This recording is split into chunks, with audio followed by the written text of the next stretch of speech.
कोई कोई सिद्धांत कहता है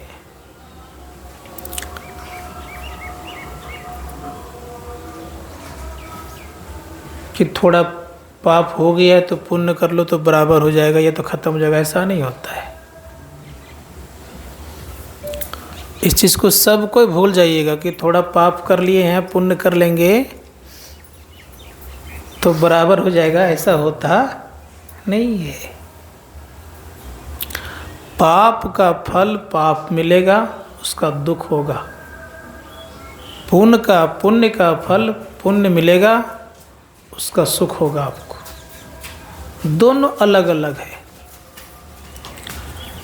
संत महात्मागण कहते हैं कि ध्यान करने के लिए मन को समेटना पड़ता है। मन के सिमटाव में ही ध्यान लगता है, याद रखिएगा।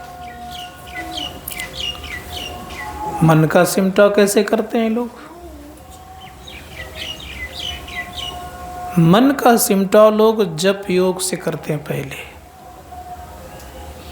स्तुति गा रहे थे अभी हम लोग, स्तुति से मन का सिमटाव होता है लेकिन कम होता है। स्तुति भी गाने का अंदर से भाव होना चाहिए। भाव से गाएंगे स्तुति तभी आपका मन शांत होगा। कुछ स्तुति अगर भाव से नहीं गाएंगे तो मन शांत नहीं होगा, इसलिए उसके लिए भाव चाहिए अंदर में। कैसा भाव? हमारे संत मत के जो अच्छे अच्छे महात्मा गण थे, शुरू शुरू में जो स्तुति विनती करते थे तो सबका एक अलग अलग राग है। कैसा उतार चढ़ाव होता स्तुति में, उस तरह स्तुति गाने से मन लगता है, खूब मन लगता है स्तुति करने में। सब संतन की जो हम लोग गाते इसका दो राग है। सुबह का अलग राग है, शाम का अलग का राग है। अपराह्न का और शाम का एक राग है और सुबह वाला अलग राग है। ये प्रत्येक पद में उतार चढ़ाव है। तो राग से गाया जाता तो अब मन भी लगता स्तुति करने में। तो राग से गाएंगे तो भाव भी आ जाएगा आपको। मतलब जो उसका नियम है। दूसरी बात रह गई, स्तुति में बहुत प्रकार का शब्द है, तो बहुत शब्दों से एक शब्द पर आइए। एक शब्द क्या है? एक शब्द है आपका जप करना, याद रखिएगा।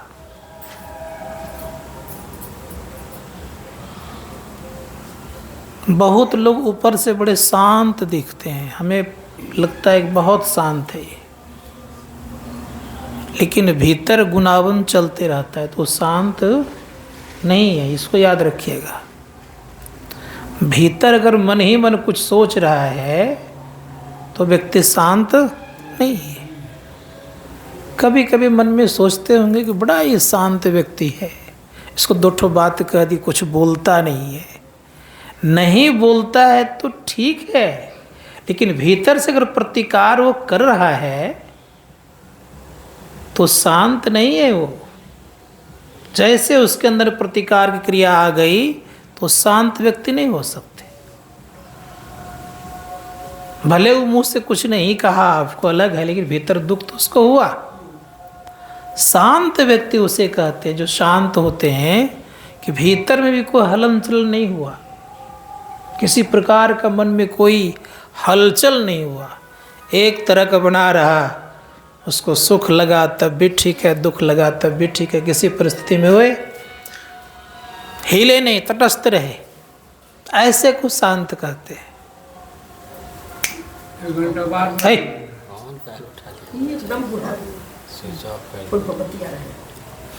तो ये कोशिश करिए कि भीतर से शांत। मोबाइल हम पसंद नहीं करते हैं, याद रखिएगा।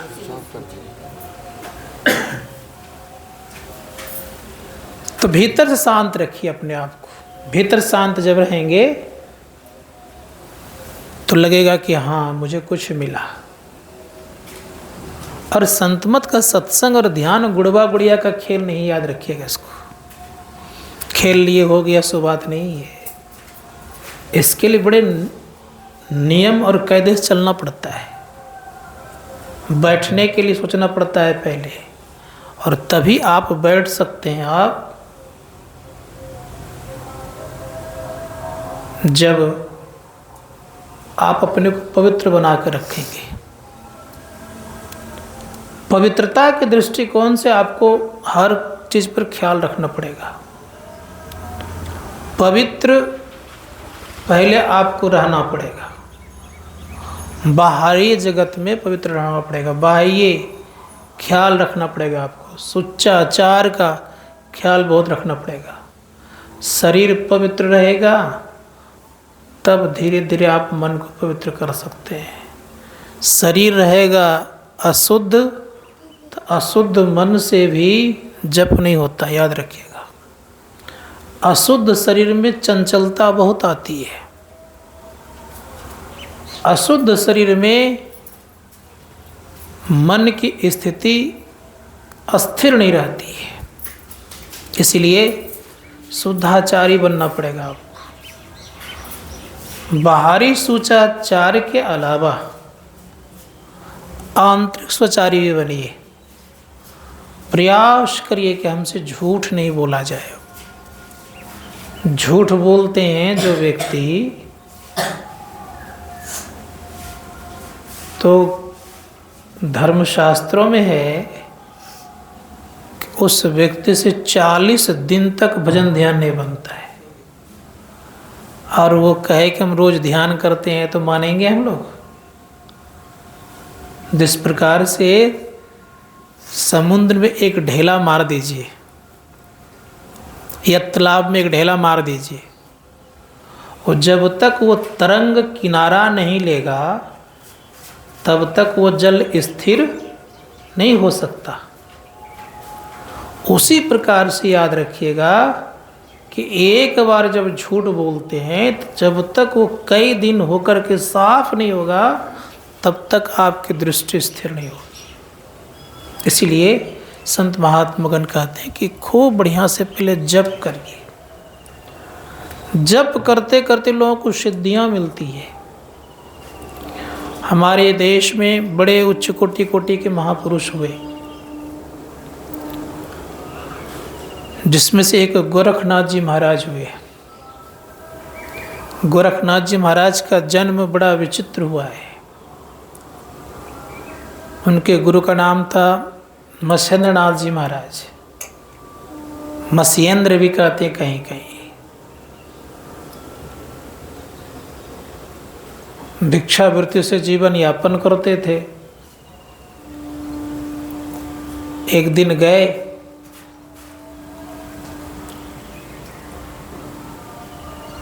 भिक्षा मांगने के लिए, तो एक माई भिक्षा लेके आई और बोलती है कि बाबा मुझे कोई संतान नहीं है।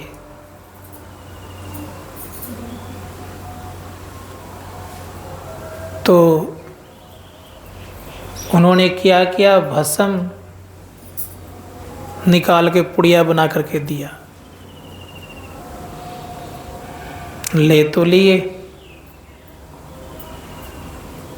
माताओं का स्वभाव होता है, क्या स्वभाव? पड़ोसिन से जाके पूछने लग गई। तो कुछ पड़ोसिन बैठी हुई थी, कहा देखिए ना, मैंने महात्मा जी से याचना की, उन्हें मुझे संतान होने के लिए भस्म दिए हैं।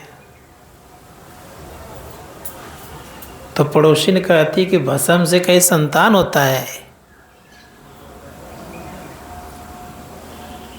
अरे उसमें अगर मोहनी मंत्र हो गया तो उसके पीछे तुम हो जाओगी, ले फेंक दो। तो कहाँ फेंक दी जा करके? जहाँ गोबर लोग फेंकते थे वहीं जाके फेंक दी। अब गोबर जहाँ फेंकते तो वहीं फेंक दिए। अब करते क्या, कोई उपाय नहीं। महात्मा जी चले गए। जब 12 वर्ष हो गया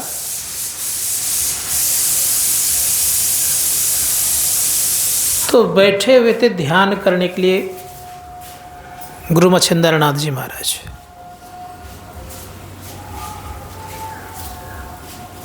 और ये गोबर के अंदर से आवाज आते हैं, गुरुदेव मुझे ले चलिए, बाहर करिए। अब बैठे हैं जंगल में और यहीं से पुकार रहे हैं। वहाँ आवाज चली गई। मुझे कहा कौन पुकार रहा है? तब उनको ख्याल आया, अरे मैंने एक माता जी को भस्म दिया था, उसी बालक का पुकार है। उनके यहाँ आया, कहा कि माता जी आपको मैंने भस्म दिया था खाने के लिए, उसका परिणाम स्वरूप कहाँ है? कहा कि क्या परिणाम स्वरूप? कहा लड़का हुआ हुआ कहाँ है वो? कहा कौन लड़का? हमको तो लड़का हुआ ही नहीं है, मैंने भस्म तो खाई ही नहीं। कहा क्या करी आपने? कहा मैंने फेंक दी। कहा कहाँ? तो बताया, उन्होंने बताई। तो कहा इसको टलवाओ। सारे गोबर को हटवाया गया।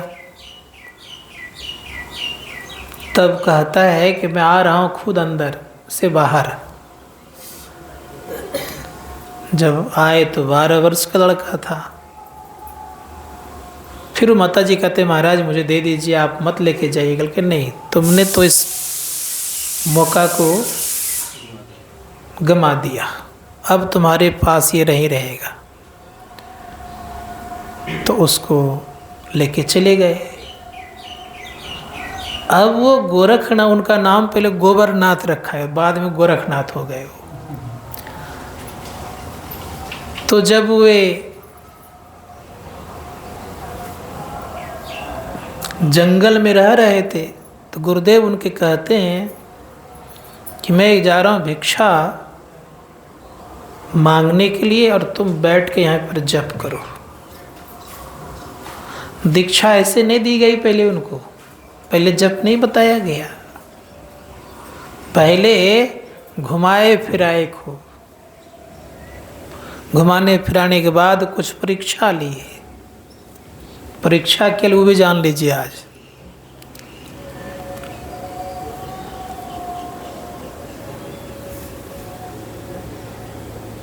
कहा कि वत से एक बार जाओ तुम भिक्षा मांगने के लिए। गोरखनाथ जी महाराज भिक्षा मांगने के लिए गए। तो जिनके यहाँ शादी हुई थी उसी के यहाँ गए। उसके यहाँ बढ़िया बढ़िया भिक्षा के रूप में दही वाड़ा भी मिला। तो लेके गए, गुरु जी को थमाए। अब दही वाड़ा खाए तो उंगली चाटते रह गए उनके गुरु जी। कहा गुरुदेव आप तृप्त तो हो गए ना?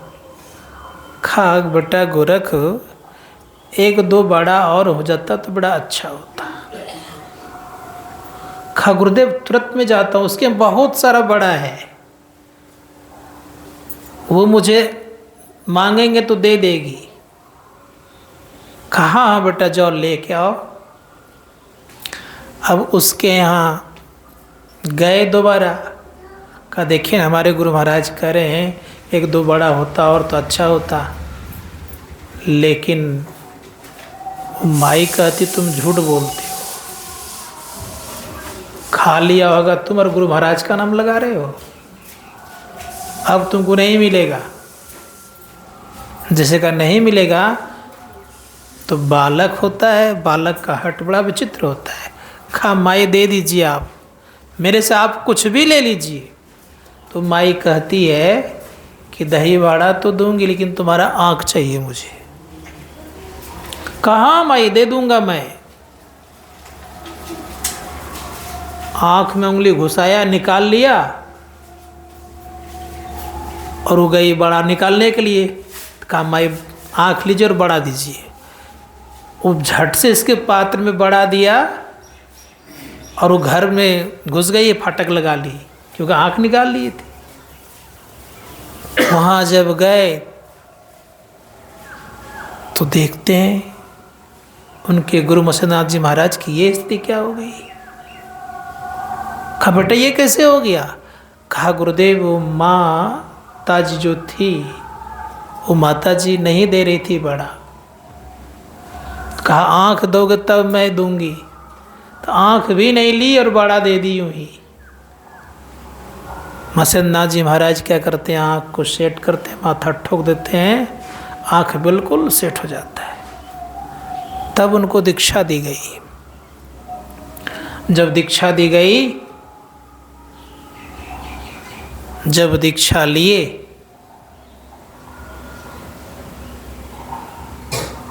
तो बैठ कर जप करने लग गए। जप करते करते हर एक व्यक्ति को ताकत आती है, याद रखिएगा, शक्ति आती है। किसी का जप जल्दी ही प्रभाव दिखाने लग जाता है, किसी का बाद में दिखाता है, किसी का मंत्र में मन नहीं लगता है इसलिए उन्हें देर लगती है। मंत्र में अगर मन लग जाए तो मंत्र वह ताकतवर वाला है कि कुछ भी आप इच्छा करेंगे पूर्ति होगी। परिणाम ये हुआ, गोरखनाथ जी महाराज बैठ करके जप करने लग गए। गांव बगल में ही था, छोटे छोटे बच्चे खेलने के लिए आते थे उसी जगह।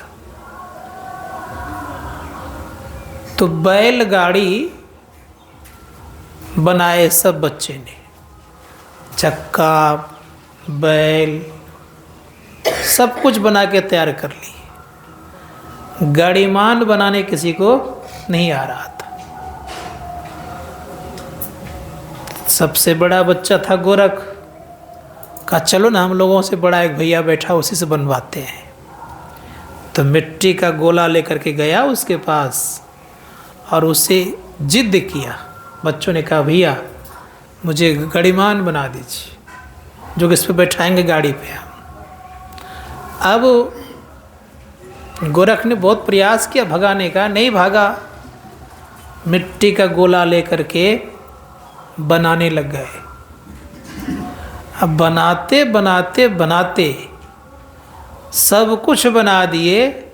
जब उसको प्लेन करने लगे, चिकनाने लग गए, तो चिकनाते चिकनाते उसके अंदर में प्राण आ गया, चेतना आ गई। और चेतना आ गई तो मिट्टी का जो बालक बना रहा था गड़ीमान, वो रोने लग गया। और रोने जब लग गया तो सब बच्चा डर से भाग गया। गांव में जाकर के हल्ला किया। कहा गुरुदेव, गांव में हल्ला जा किया कि अपने माता पिता को देखिए, एक भैया है उन्होंने मिट्टी से भूत पैदा कर दिया है और वो खूब चिल्ला रहा है। वहाँ से सब गांव वाले भागे भागे आए। एक दाम्पति को संतान नहीं था। संतान नहीं होने के कारण उन्होंने कहा कि महाराज ये बालक क्या करिएगा, मुझे दे दीजिए। तो उसका नाम रखा गया करभंजन। आगे चल कर के उच्च कोटि के महापुरुष हुए, गहेलीनाथ जी महाराज के नाम से विख्यात हुए। तो मैं कह रहा था कि जप करने से एकाग्रता आती है, इसलिए जप करना चाहिए।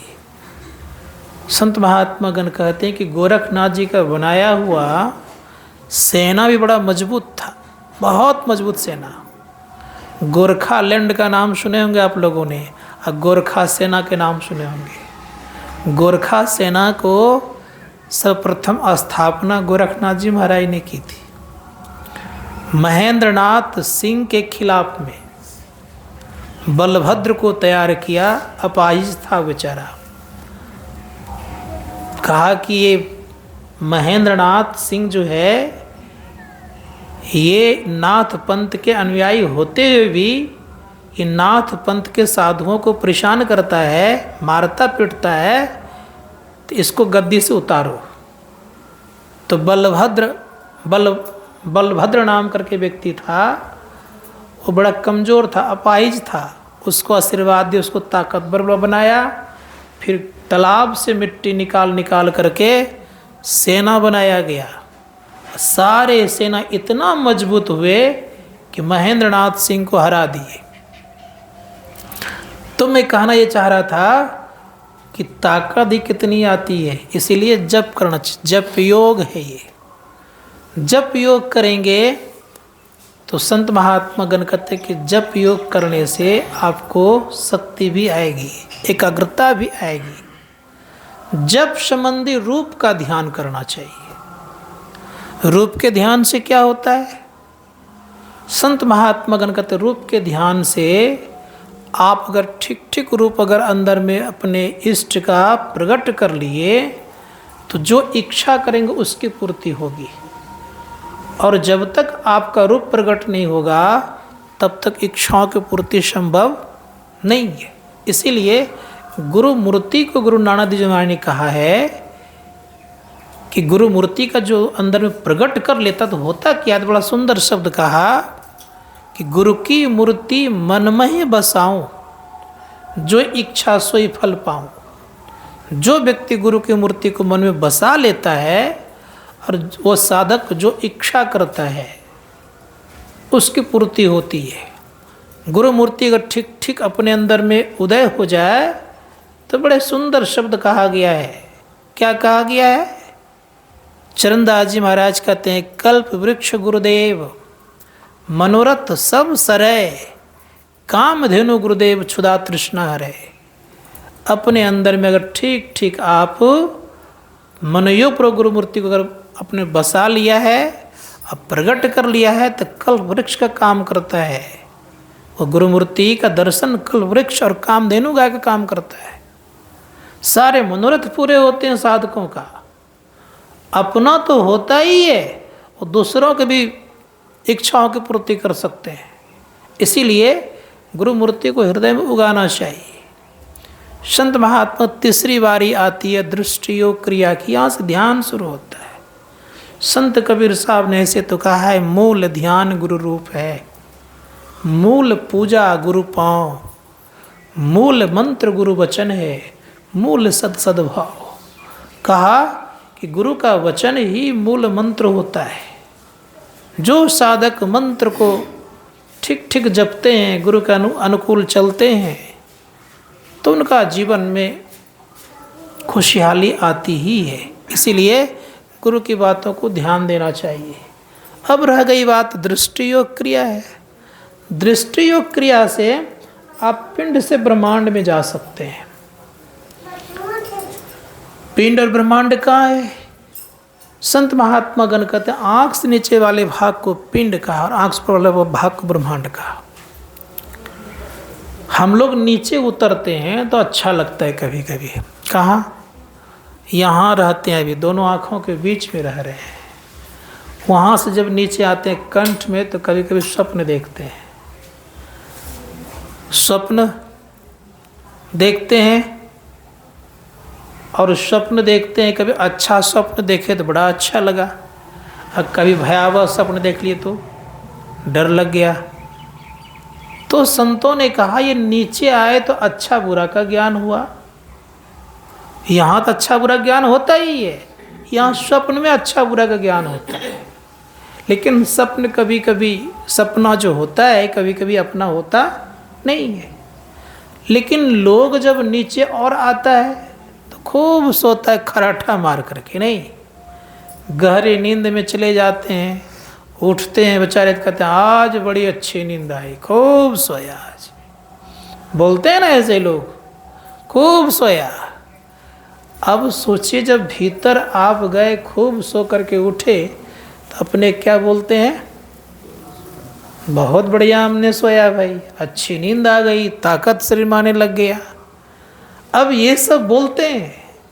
संतों ने कहा इसके ऊपर जब चलोगे तब क्या स्थिति होगी? का इसके ऊपर जब चलोगे तो और आपको सुख लगेगा।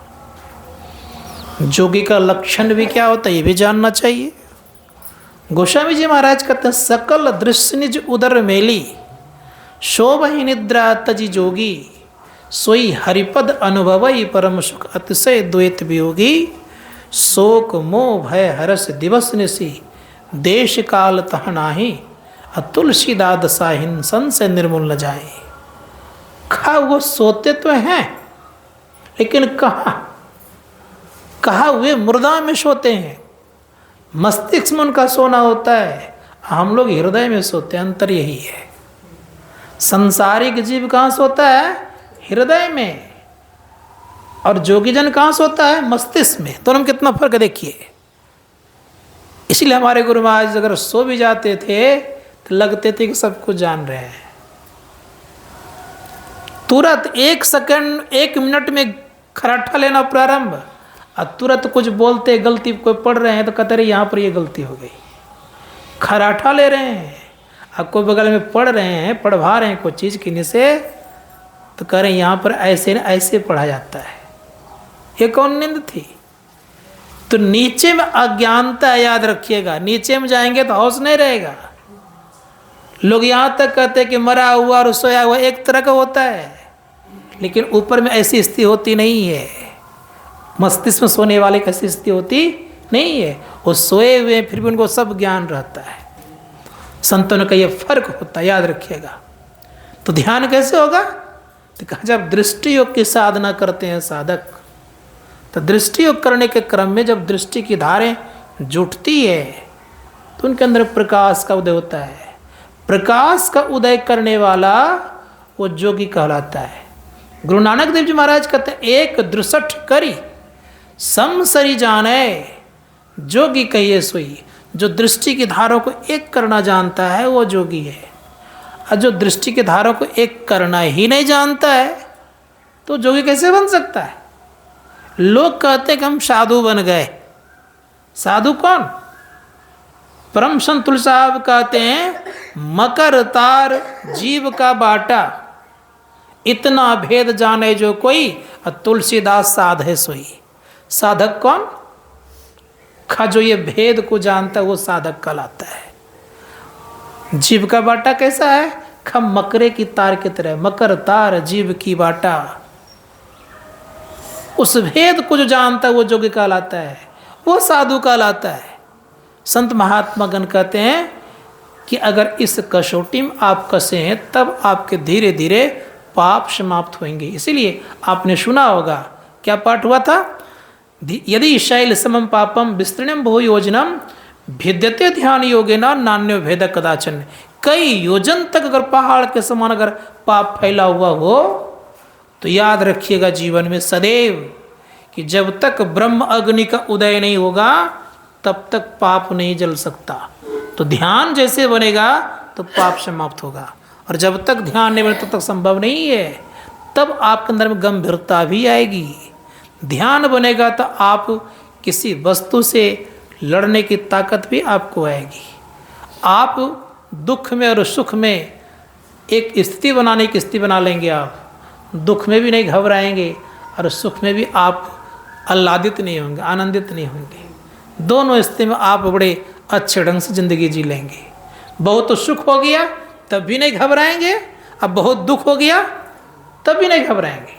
दोनों स्थिति में आपकी स्थिति अच्छी बनी रहेगी, आप भीतर से आनंदित रहेंगे। भले लोग को कह दे कि कंगाल है, गरीब है, फकीर है, लेकिन भीतर से आप मालूम नहीं रहेंगे। संत महात्मा गण कहते हैं ध्यान करिए। जिनका ध्यान बनेगा वो मन के गुनावन में नहीं फंसेगा, मन की चंचलता में डूबेगा। वो अपने को बड़े हिसाब से लेकर के चलेगा। वो उनका रहना चलना दिखने लग जाएगा आपको, क्योंकि रहनी गानी अलग उनकी हो जाएगी। है कुछ रहने गाने की बात, बैठा रहा अपनी चला जाता, वो बैठा भी है फिर भी वो कुछ न कुछ करते रहता है, पता नहीं चलेगा क्या कर रहा है वो। कि संत महात्मा गण कहते इस रहने गाने को सीख करके प्रत्येक लोग करना चाहिए, चाहे वो किसी भी जगह रहने वाले हों, चाहे गृहस्थ आश्रम में रहने वाले हों या वृत्त आश्रम में रहने वाले हों। अगर विरक्त होकर के भी अगर आपने ये काम नहीं कर पाया तो आपने जीवन को गंवा दिया। और गृहस्थ रह करके आपने कर लिया तो आपने दोनों चीज बना लिया, संसार भी बना लिया और परमार्थ भी बना लिया। अब विरक्त होकर नहीं कर पाए तो संसार भी चला गया और परमार्थ भी चला गया। इसीलिए कोशिश करना चाहिए हम लोगों को बैठ करके ध्यान संग करना चाहिए। जितना ध्यान संग आप बैठ के करेंगे उतना अच्छा होगा। सत्संग भीतर से भी होता है भाई, बाहरी सत्संग तो होता ही है, भीतर में सत्संग करेंगे आनंद मिलेगा। इसीलिए संतों ने कहा कि ध्यान पर बल दीजिए, जितना आप ध्यान करेंगे उतना अच्छा रहेगा। लेकिन एक बात याद रखिएगा सदैव, क्या? ध्यान करने के लिए संयमित जिंदगी जीना पड़ेगा, खान पान पर भी ध्यान देना होगा, जी पर लगाम लगाना पड़ेगा। ऐसा नहीं कि ध्यान करने के लिए बड़े जो मन सो खा लेंगे ध्यान हो जाएगा, कदापि संभव नहीं है। इसलिए हमारे गुरु ने कहा खान पान को प्रथम संभारो तब रस रस सब अवगुण मारो। खान पान को संभालना पड़ेगा, देखना पड़ेगा। और एक बात सदैव याद रखना चाहिए, जीव का जो स्वाद है ना, इसका कनेक्शन बड़ा खतरनाक जगह से है। जिह्वा इंद्रिय के नाल जो बचे सो बाचे काल। जिन्होंने जीव पर कंट्रोल कर लिया वह और चीज़ों को धीरे धीरे कंट्रोल कर सकता है। इसीलिए संत महात्मा ने कहा कि जीव पर नियंत्रण करिए, स्वाद पर नियंत्रण करिए, और नियंत्रण करेंगे तभी आपकी साधना होगी, अन्यथा संभव नहीं है। हम कुछ भी खा लेंगे साधना कर लेंगे, ये संभव नहीं हो सकता। इसलिए संत महात्मा गण कहते हैं कि दृष्टियों को खूब बढ़िया समझिए, खूब बढ़िया से करिए मन लगा करके। दृष्टि टिकने लग जाए तो समझिएगा आप साधु के लाइन में आ गए, साधु आप हो गए। वस्त्र से कोई साधु नहीं होता, याद रखिएगा। अगर वस्त्र से कोई साधु हो गया होता तो बहुत सारे बोलबम में यही वस्त्र पहन के जाता है, बोलबम करते रहता है और क्या सुल्फा क्या बोलता है उसको टानते रहता है। वस्त्र से कोई साधु नहीं होता है। इसलिए वस्त्र अपने जगह है और साधना अपने जगह है। तो संतों ने कहा कि साधना कीजिए। अब रह गई बात यह कि साधना करने के लिए और क्या क्या करना होगा। सबसे पहली बात है कि आपका आसन सिद्ध होना चाहिए। आसन सिद्ध कैसे होगा? खान पान बिगड़ा रहेगा तो आसन सिद्ध नहीं होगा। इसीलिए संतों ने कहा कि खान पान को ठीक ठीक कीजिए, तब यम नियम का पालन होगा। और यम नियम का पालन होगा तब बहुत देर तक आप बैठ पाएंगे। और बहुत देर तक जब बैठेंगे, शरीर बैठेगा तब ना मन बैठेगा। और शरीर ही हिलते डोलते रहेगा तो मन क्या करेगा? मन तो हिल डोलेगा ही। आपकी बाल्टी में पानी है, बाल्टी में जल है, बाल्टी को हिलाते रहिए, क्या करेगा? जल नहीं हिलेगा?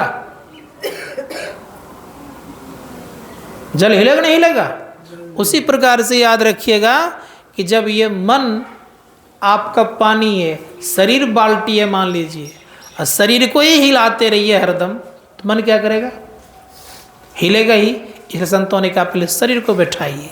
शरीर बैठेगा तो फिर संकल्प विकल्प धीरे धीरे आपको रोकना पड़ेगा, और संकल्प विकल्प रुकेगा तब आपका ध्यान। इसलिए उपनिषदकार ने कहा ध्यान क्या है? कहा ध्यानंग शून्यगतंग मना, ध्यानंग निर्विषयंग मना। कहा ध्यान शून्यगत है, मन को शून्यगत कर लेना। अर्थात संक्षेप में इसको ये उत्तर दीजिए किसी को कि मन के संकल्प विकल्प को बंद कर देना ही ध्यान कहलाता है। संकल्प विकल्प रुक गया मन का, आपकी दृष्टि टिकेगी, अंतःकरण प्रकाश का उदय होगा। जब तक संकल्प विकल्प होते रहता है तब तक ध्यान नहीं बन सकता। मन दो ही काम करता है, क्या क्या? एक तो गुनावन करते रहता है, कुछ न कुछ कुछ न कुछ कुछ न कुछ अच्छा या बुरा सोचते रहता है। ये भी कभी कोई सोचता है आज ध्यान करने चलना चाहिए। ये ध्यान करने की सोचना भी गुनावन ही है। मन ये अच्छा सोचे या बुरा सोचे, दोनों में हानि है साधक को। न अच्छा मन सोचे न बुरा सोचे, कुछ नहीं सोचे तब आपका मन स्थिर होगा। दोनों परिस्थिति में आपका मन में अच्छा सोच हो रहा है कि हम आश्रम बनाएंगे, खूब प्रचार प्रसार करेंगे, ये भी हानि है साधकों के लिए। आपके मन में ये भी चल रहा है तो ये भी आपके लिए उस समय के लिए साधना के लिए बाधक है। आपने बुरा सोचा वो भी बाधक है। तो दोनों परिस्थिति में मन को सोचने से रोकना पड़ेगा।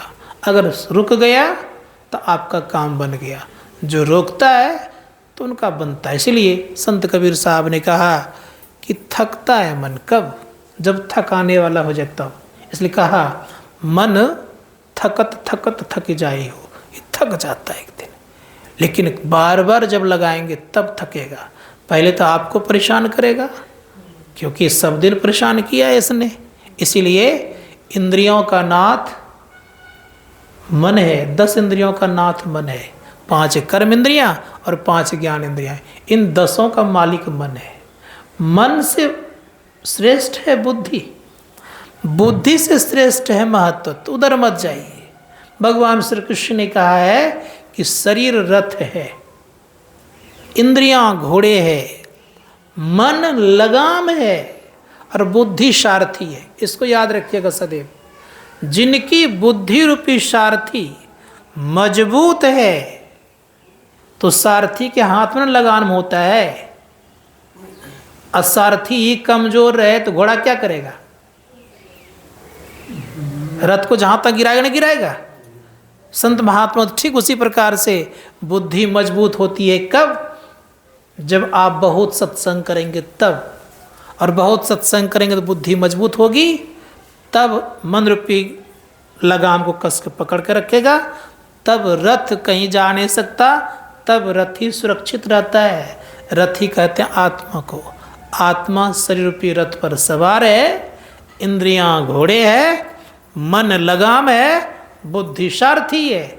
जो बुद्धि रूपी सारथी को मजबूत बनाता है वही एक न एक दिन मन को वश करता है और उन्हीं का रथ ही सुरक्षित रहता है, बाकियों की दुर्दशा पुर जाती है। तो विशेष यही कहना चाहूँगा कि ध्यान के लिए हम लोगों को मनोयोग पूर्वक बैठना चाहिए और बैठ करके बड़े प्रेम से एक चीज़ पर विचार करना चाहिए। पहले से कोशिश कीजिए, ये नहीं कि तुरंत घंटी बज गया तुरंत मेरा बैठेंगे ध्यान का, सो बात नहीं है। बहुत देर पहले से वातावरण मन को बनाइए। घर का वातावरण से कोई लेन देन नहीं रखिए, मन के वातावरण को बनाइए और बहुत देर पहले जप करना प्रारंभ किए। धीरे धीरे धीरे धीरे जब से एकाग्रता बढ़ेगी फिर मानस ध्यान अपने आप बनेगा। तब बनाना नहीं पड़ेगा, तब आपकी दृष्टि टिकेगी। तब दृष्टि के उसमें शब्द होता है, याद रखिएगा। शब्द 2 तरह का होता है, आज याद रखिएगा सबको। एक शब्द होता है नित्य और दूसरा होता है अनित्य। नित्य शब्द से संसार की सृष्टि है और वो परमात्मा का शब्द है। अनित्य शब्द संसार के लिए है, याद रखिएगा। तो जब तक नित्य शब्द की प्राप्ति नहीं होगी तब तक जीव का परम कल्याण होता नहीं है। इसलिए नित्य शब्द के लिए संत महात्मा ने कहा कि अनित्य शब्द को पकड़ पकड़ कर अभ्यास करिए। तो कहाँ का शब्द? प्रकाशमय शब्द जब पकड़ेंगे तब धीरे धीरे आपका जीवन बदलेगा। और अंधकार के शब्द को पकड़ कर अभ्यास करेंगे तो उसी प्रकार से होगी स्थिति। जैसे एक फलदार वृक्ष है, उसके सामने आप खड़े हैं, आपके हाथ में एक ढेला मिल गया है और उस ढेले को आपने उस वृक्ष पर लगाए। संजोग लगा तो फल गिर गया और नहीं लगा तो नहीं गिरा। ये है अंधकार के शब्द की साधना करने की स्थिति। लेकिन संतों ने कहा जब आँख हो जाएगी, आपको प्रकाश हो जाएगा आपके जीवन में, तो क्या करेंगे आप? उस फल में मारेंगे तो क्या करेंगे? देख के मारेंगे, तो गिरेगा नहीं गिरेगा। संत महात्मा कहते ठीक उसी प्रकार से याद रखिएगा, दृष्टि योग करना, आँख प्राप्त करना, और शब्द योग की क्रिया करते करते आत्मदृष्टि प्राप्त होती है। तो शब्द योग करेंगे तो आत्मदृष्टि होगी, तो परमात्मा का साक्षात्कार होगा। और दृष्टि योग क्रिया करेंगे, दिव्य दृष्टि प्राप्त होगी, तो माया का दर्शन बढ़िया से होगा। इस संसार में जितने भी रूप देखते हैं ये माया तो है ही, विराट रूप भी माया ही कहलाता है। इस संतों ने कहा, भगवान श्री कृष्ण ने अर्जुन को विराट रूप का दर्शन कराया दिव्य दृष्टि दे करके। आत्मदृष्टि कोई दे नहीं सकते, आपको याद रखिएगा। आत्मदृष्टि देने की ताकत केवल संत सदगुरु को होता है, बाकियों को होता नहीं है। इसके लिए अभ्यास करने की भी जरूरत है। करते करते एक दिन अवश्य परम कल्याण होगा। बोलिए प्रेम से श्री सदगुरु महाराज की जय। बंदगी आरती करिए।